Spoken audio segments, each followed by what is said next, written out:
नमस्कार, मैं भूमि सुरेश शर्मा। गुलाम भारत से लेकर के आजाद भारत तक में आदिवासियों के ऊपर सबसे बड़ा जुल्म यह सरकार करती रही है।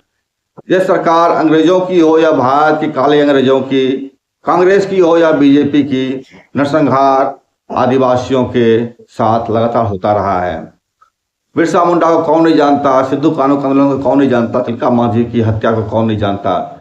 लेकिन इन सबसे आगे बढ़ते हुए, गुंडाधुर होते हुए, आपको भारत के सबसे बड़े नेता और सबसे शक्तिशाली पार्टी सीपीआई माओवादी के नेता हिडमा की हत्या भी इसी भारत सरकार ने किया है। और उनके साथ, उनसे पहले या उनके बाद भी सैकड़ों तादाद में आदिवासियों की हत्या की गई है, माओवादियों के नाम पर, नक्सलियों के नाम पर, संघर्ष करने वाले लोगों के नाम पर। हजारों आदिवासी युवाओं को जेल में डाला गया है, सरेंडर करवाया गया है, कत्ल किया गया है। सवाल पूरे दुनिया में उठना शुरू हो गया है। और इन सवालों के साथ साथ जो भारत सरकार ऑपरेशन कगार चला रही है आदिवासियों को खत्म करने के लिए, 31 मार्च 26 तक का डेट लिए हुए, उसके खिलाफ भी पूरी दुनिया में आंदोलन चल रहा है। जनता सवाल उठा रही है। इससे पहले भी यूरोपीय देशों में, अमेरिका में, अन्य देशों में भारतीय दूतावासों के सामने प्रोटेस्ट होते रहे हैं ऑपरेशन कगार के लेकर के, ऑपरेशन कगार के विरोध में। इसी कड़ी में एक और आंदोलन चल रहा है आपको ब्रुसेल्स में।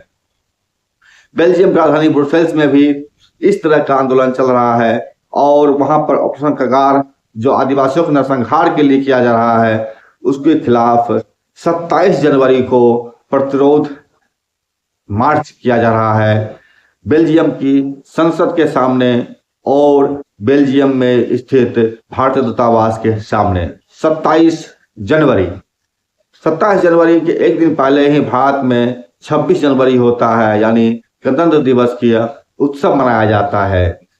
लेकिन इस तमाम नकाबपोशों के नकाब पर से यह जो प्रतिरोध घटना है 27 जनवरी को होने जा रहा है, नकाब खिंचता है। इसके साथ ही एक और जानकारी है जो कि माओवादियों द्वारा जारी किया गया पत्र है, जिस पत्र में वो लगातार आंदोलन के जाने के समर्थन में खड़े हैं। और सबसे महत्वपूर्ण बात यह है कि यह भारत सरकार जो फूट डालो राजगुरु नीति लेकर के काम कर रही है, उसके तहत छत्तीसगढ़ के आदिवासियों को और तेलंगाना के नेताओं को अलग करने की कोशिश कर रही है। माओवादी संगठन के अंदर में फूट डालने की कोशिश स्थानीयता को लेकर के या राज्य विशेष की लेकर के, छत्तीसगढ़ ही, तेलंगाना वाले, आंध्रा वाले, इस टाइप का एक जो विभाजन करने की कोशिश की जा रही थी, उसका भी मुंहतोड़ जवाब इस पत्र में मिलता है जो माओवादियों ने जारी किया है 11 जनवरी को। यह महत्वपूर्ण इसलिए है कि इस पत्र को जारी करने वाले जो उनकी लिखने का शैली है वो साफ दिखाता है कि वो आदिवासी ही लिखे हैं। और जिस तरह से भारत सरकार फूट डालने की कोशिश कर रही थी, छत्तीसगढ़ और तेलंगाना वाले अलग अलग करने की कोशिश कर रहा था, इससे साफ जाहिर होता है इस पत्र से कि आदिवासी छत्तीसगढ़ में जो लोग संघर्ष कर रहे हैं, उसका मुख्य नेतृत्व अब स्वयं छत्तीसगढ़ के आदिवासी अपने हाथ में लिए हैं और वो संघर्ष को जारी रखे हैं। बहरहाल क्या है प्रसंग, क्या है मसला, सब बात करते हैं। आइए देखते हैं आगे क्या है।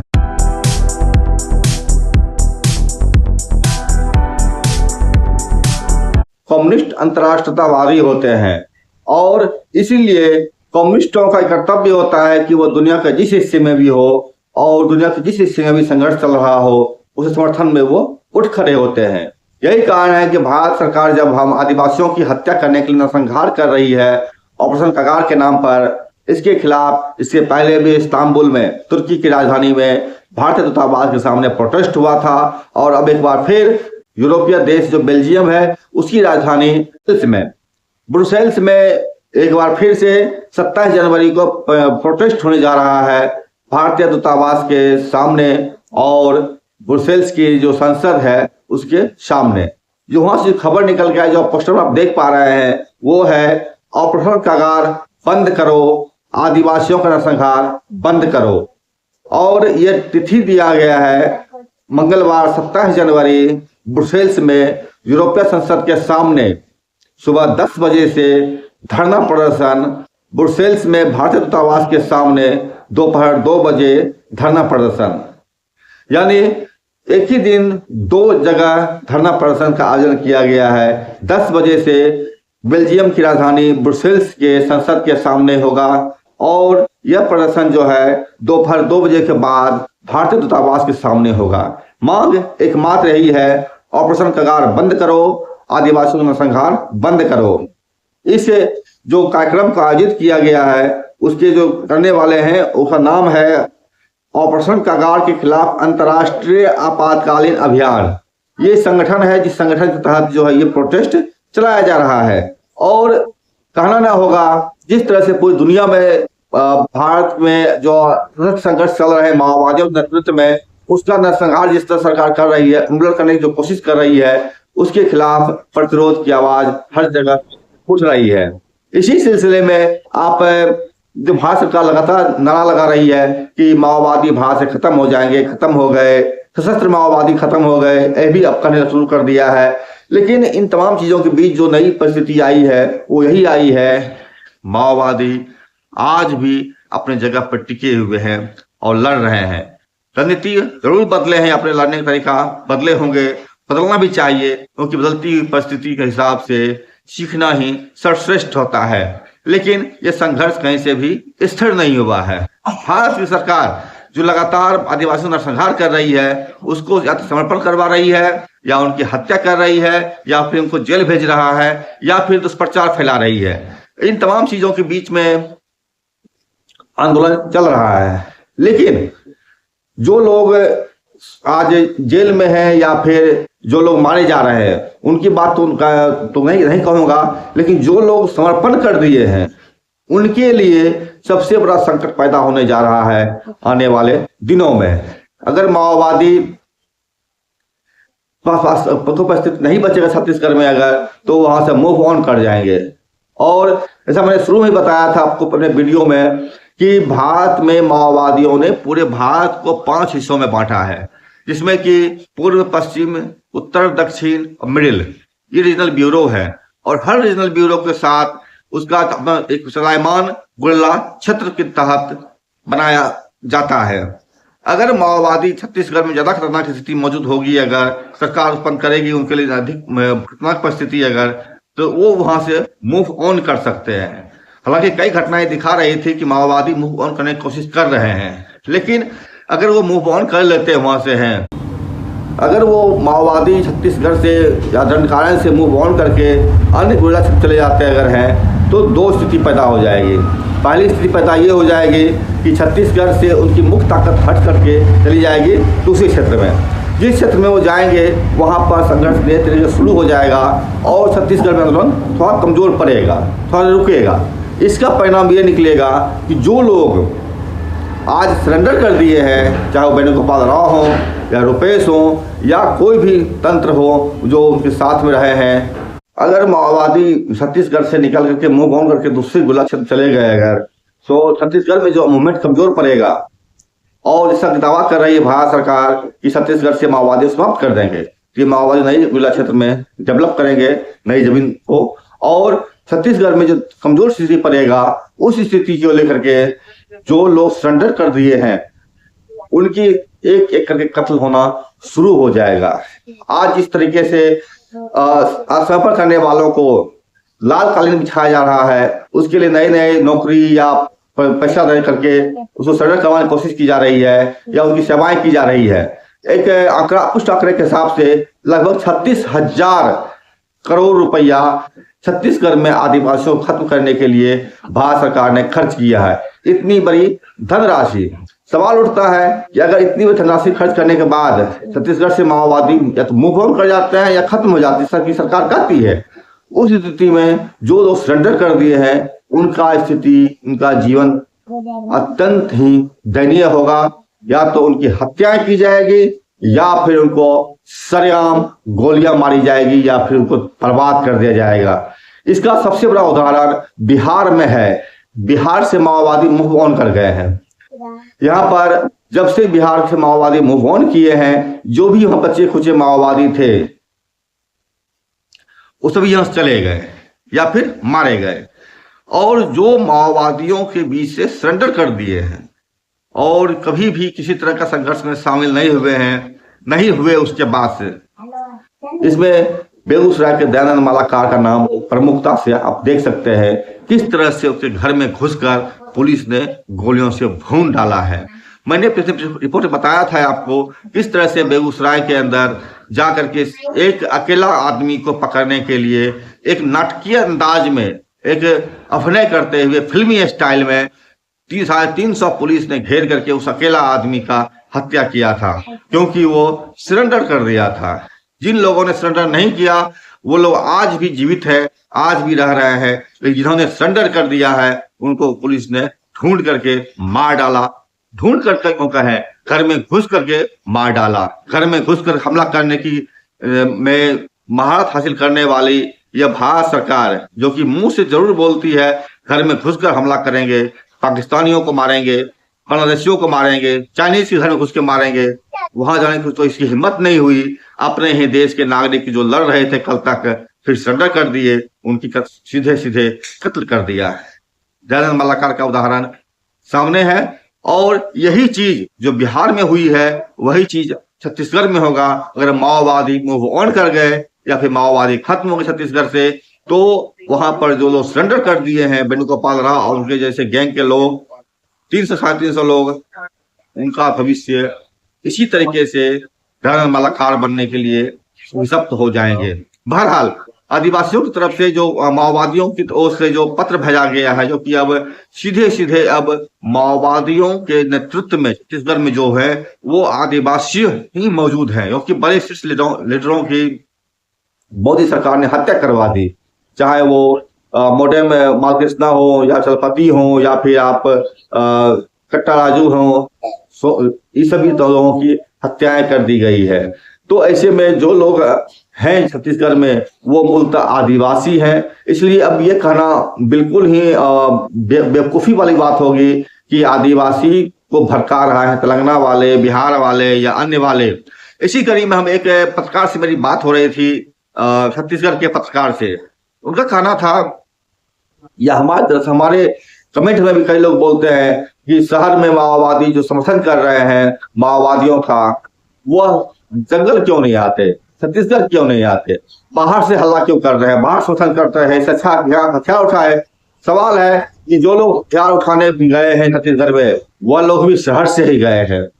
ऐसा नहीं है कि गणपति से लेकर के चलपति हो या फिर मोडेम बालकृष्ण हो या अरुणा हो या जो भी लोग हों, तेलंगाना से गए हैं, बिहार से गए हैं, अन्य जगहों से गए हैं। और इसमें आपने देखा है हरियाणा से भी कुछ लोग माओवादियों के बीच में गए हैं। ये तमाम लोग शहर से थे और अपने अपने क्षेत्र के अपने अपने हिस्से के सबसे सर्वश्रेष्ठ आंदोलन, सर्वश्रेष्ठ योगदान आंदोलन में दिया है, अपनी जान गंवाए हैं। आज भी वहां पर लोग नेतृत्व कर रहे हैं, वहां रह रहे हैं, वे लोग शहर से भी गए हुए हैं। ऐसा नहीं है कि शहर में रहने वाले माओवादी जंगल नहीं गए हैं, जरूर गए हैं। और यही कारण है कि जब से चरण मजूमदार ने शहर के माओवादियों को, शहर के नक्सल समर्थकों को जंगल की ओर भेजा है, पूरे देश में नक्सलवादियों का मुहिम बढ़ा है। माओवाद मजबूत भी इसीलिए हुआ है कि शहर से माओवादी जंगल की ओर गए हैं। और अगर मोदी सरकार ये चाह रही समझती है कि माओवादी को खत्म कर देंगे चंद माओवादियों को मार करके,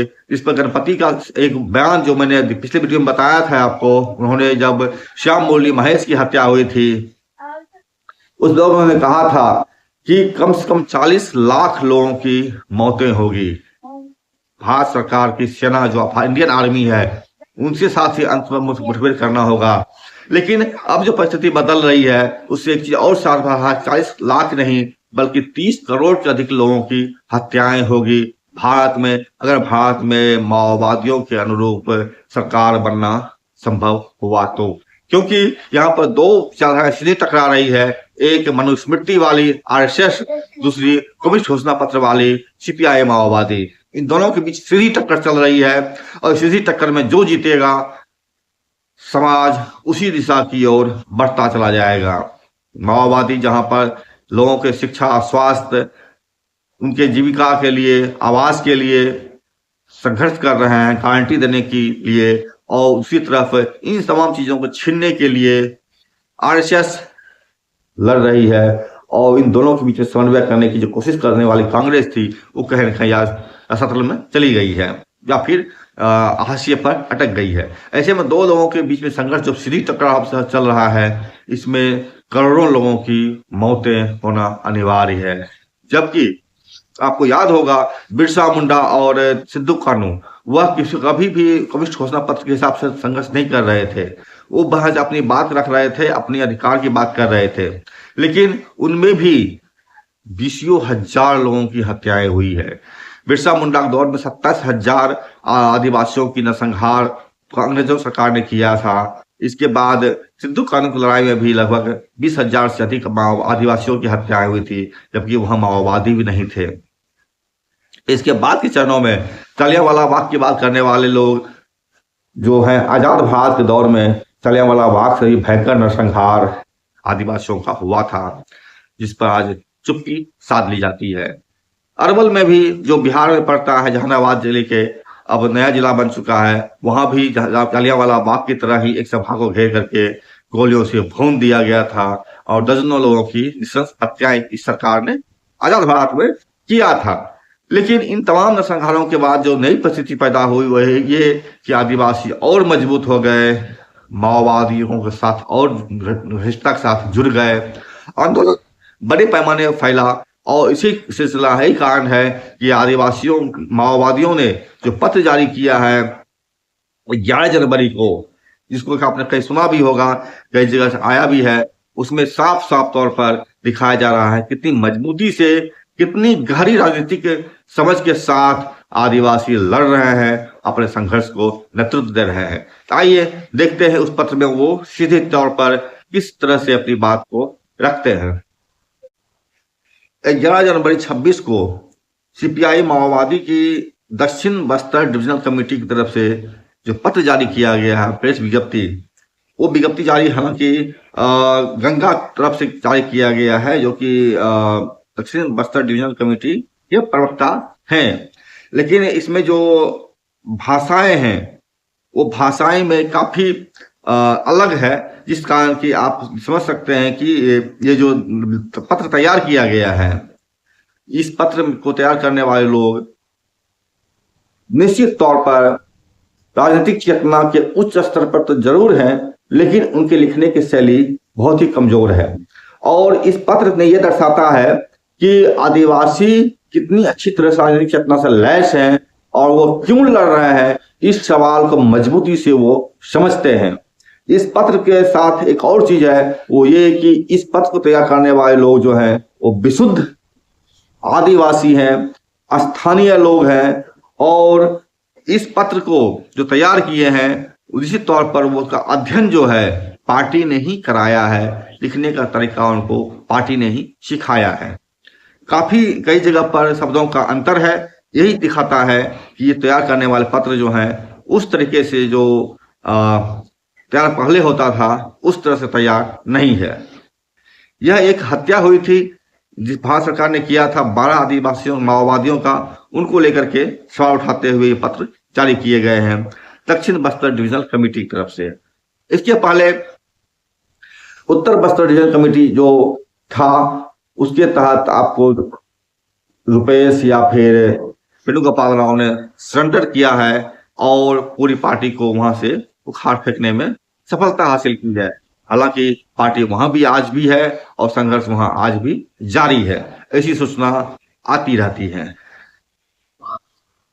प्रेस विज्ञप्ति का जो पहला ही शब्द है प्रेस विज्ञप्ति, उसमें ही मिस्टेक्स हैं, लेकिन इस पत्र के भाव को समझने की जरूरत है। लिखते हैं ये दक्षिण बस्तर डिविजनल कमेटी सदस्य Konta area AC incharge comrade Vetti Mangru, divisional committee सदस्य पोडियम जोगा, कोंटा एरिया एसी सचिव कॉमरेड माडवी हितेश और कुछ एरिया कमेटी सदस्य पार्टी सदस्यों को 26 जनवरी 3 तारीख की सुबह करीबन 9 बजे बुर्क लंका पामलूर कट्टापाड़ गांव के जंगलों के बीच लुटेरी सशस्त्र बलों को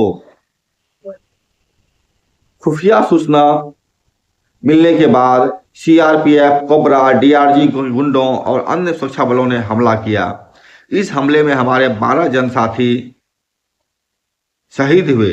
इसी दिन आधी रात तकरीबन 2 बजे को बासागुड़ा थाना अंतर्गत गंगान बार गांव में सूचना के आधार पर पामेर एरिया कमेटी सदस्य कॉमरेड मरकम हुंगा दादा के साथ आयते को पकड़ के क्रूरता के साथ यातना देकर फर्जी मुठभेड़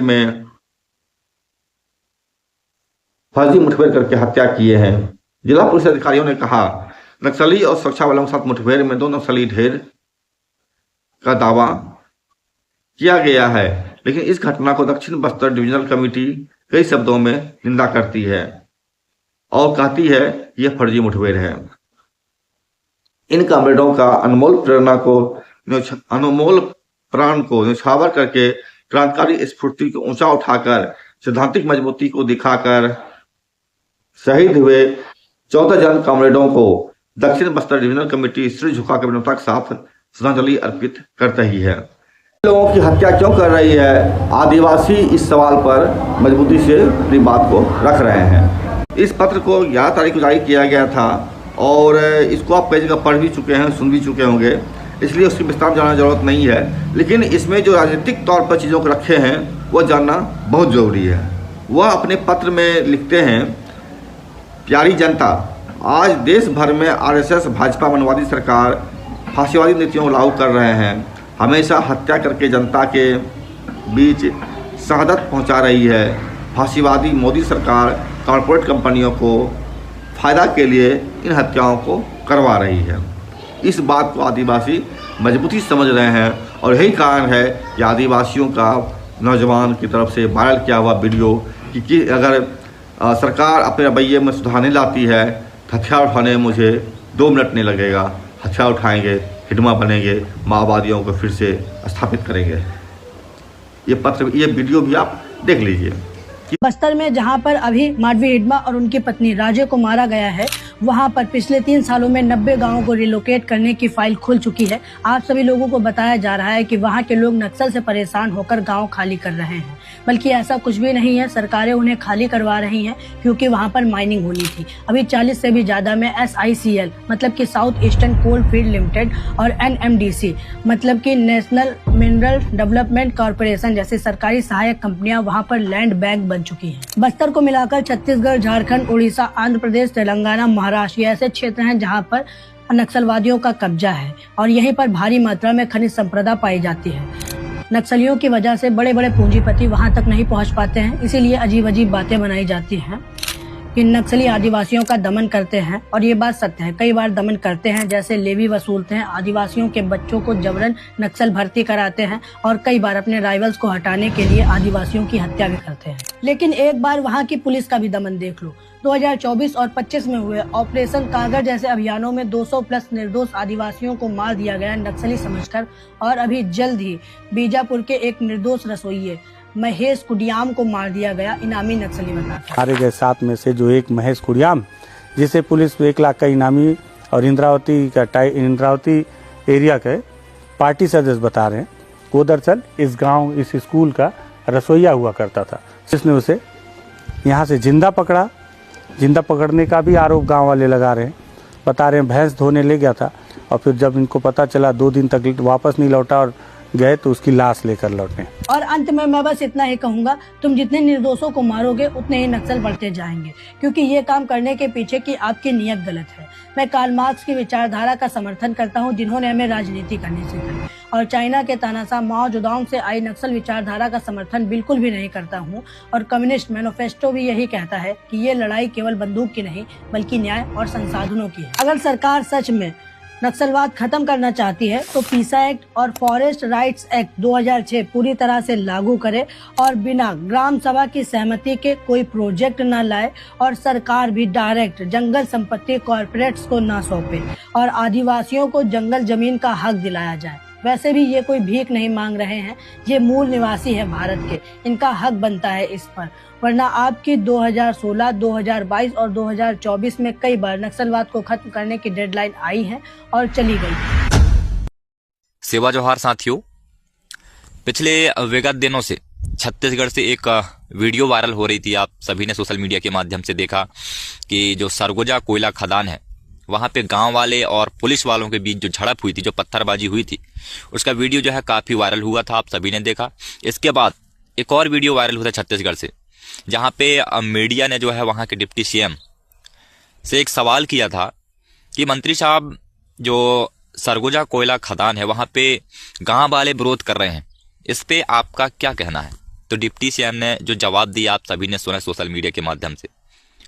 उन्हें सवाल का जवाब देने की बजाय नक्सलवाद को टारगेट करते हुए कहा, जैसे कि आप सभी ने देखा है, सुना है कि हमारे देश के गृह मंत्री अमित शाह जी ने एक बयान दिया है कि 31 मार्च 2026 तक देश से नक्सलवाद का नाम निशान खत्म हो जाएगा, नक्सलवाद को मिटा देंगे। तो उसी बयान को दोबारा डिप्टी सीएम जी ने दोहराया कि 31 मार्च तक जो है नक्सलवाद खत्म कर दिया जाएगा।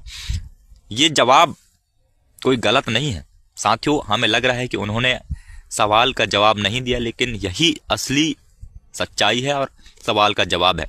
क्योंकि नेताओं की नज़रों में, खासकर बीजेपी कांग्रेस के नेताओं की नज़रों में, जल जंगल और जमीन की बात करने वाला, चाहे वो संवैधानिक तरीके से बात करे या फिर हथियार उठाकर लड़ाई लड़े, कहीं ना कहीं उनकी नज़रों में जमीन की बात करोगे, जंगल की बात करोगे तो आप नक्सलवाद ही हैं। तो इनका टारगेट सीधा है कि जो भी जल जंगल और जमीन की बात करेगा वो मारा जाएगा। तो डिप्टी सीएम जी ने किसी भी प्रकार से कोई गलत जवाब नहीं दिया, उनका कहना सही है। क्योंकि आज आप कलम से भी लड़ाई लड़ोगे या फिर हथियार से भी लड़ाई लड़ोगे, यदि जमीन जंगल की बात करोगे तो इनका सीधा कहना है, सीधा टारगेट है कि आप मारे जाओगे।